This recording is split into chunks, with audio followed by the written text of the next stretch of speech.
Vice ganda binanatan sa paglipat sa GMA Network ni Christy Fermin. Mainit na pinag-uusapan ni na Christy Fermin at Romel Chica sa isang episode ng Christy Ferminit ang paglipat ng kapamilya show na It's Showtime sa noontime slot ng GMA Network matapos itong mabakante. Nang tahanang pinakamasaya na dating Eat Bulaga na pinangungunahan noong ng TVJ na ngayon ay nasa TV5 na. Sa nasabing episode ng Christy Ferminit, isa-isang binasa ni Christy Fermin ang mga text messages ng mga netizens na hindi pumabor sa paglipat ng It's Showtime sa GMA. May mga netizens ang nagsasabing naawa sila sa mga kapuso artist na mabibigyan sana ng trabaho kung mas pinili ng GMA7 na mag-produce ng sarili nilang noontime show. Binalikan pa ng ilang mga netizens ang ginawa noon ni Vice ganda sa GMA7 noong may prangkisa pa ang ABS-CBN. Ayon sa kanila, ilang beses din umanong pinasaringan at binanatan noon ni Vice ganda ang GMA7 at mga artista nito. Ilang beses rin umanong nil-8 ni Vice ganda ang Kapuso Network lalo na noong nagsilipatan sa ABS-CBN ang kanilang mga magagaling na talents.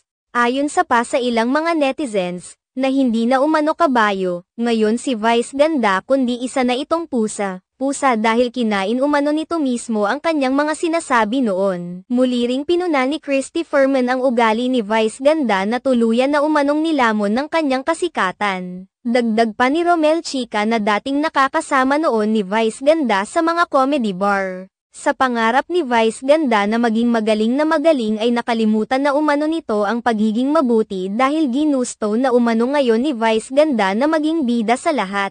Samantala, iginiit naman ni Christy Fermin na naniniwala siyang kakambal na ng inuna ni Vice ganda o simula pa pagkabata ang masamang ugali nito.